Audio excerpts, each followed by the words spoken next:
ఒక కీలకమైనటువంటి అంశం ఏంటయ్యా అంటే ఇప్పుడు ఏదైతే పెన్షన్లకు సంబంధించినటువంటి ఇష్యూ సాల్వ్ చేశారు.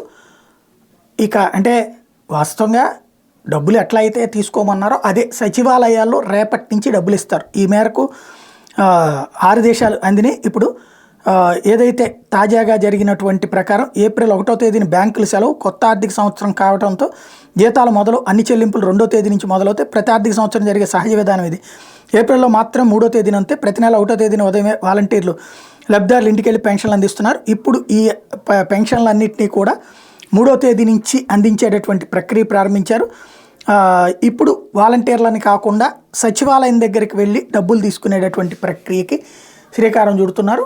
అక్కడికి వెళ్ళి తంబేసేసి జీతాలు తీసుకోవాలి. దానికి సంబంధించిన ఉత్తర్వులు వెలువడ్డాయి. డబ్బులేమి ఇక్కడ చంద్రబాబు గారు చెప్పినట్టు తెలుగుదేశం వాళ్ళు ప్రచారం చేసినట్టు గ్రూపుల్లో ప్రచారం చేస్తుందంటే డబ్బులు లేవు, అవన్నీ 1500 కోట్లు 2000 కోట్లు డబ్బులు ఇప్పించేశాడు వాళ్ళందరికీ కూడా, ఏది కాంట్రాక్టర్లకి, అందువల్ల డబ్బులు లేక అంత సీన్ ఏం లేదు. ప్రాక్టికల్గా డబ్బులు అక్కడ ఉంటాయి. అందులో ఈ పెన్షన్ డబ్బులు ఎక్కడికి తీయరు. సమస్యల్లో ఏంటంటే 1వ తారీఖు సెలవు ఉంటుంది, 2వ తారీఖు డబ్బులు రిలీజ్ చేసుకుని 3వ తారీఖున ఇవ్వడం సహజంగా జరుగుతుంది. కాబట్టి వాలంటీర్ వ్యవస్థను తీసేచ్చారు కాబట్టి దాన్ని తెలుగుదేశం పార్టీని టార్గెట్ చేసుకుంటూ వెళ్ళింది. ఇప్పుడు ఆ విషయంలో తాజా యాక్టివిటీ, ఆర్డర్స్ వెలువడ్డాయి. రేపటి నుంచి పెన్షన్లు ఇస్తారు కాబట్టి సచివాలయం దగ్గరికి వెళ్ళి డబ్బులు తీసుకోవాలి.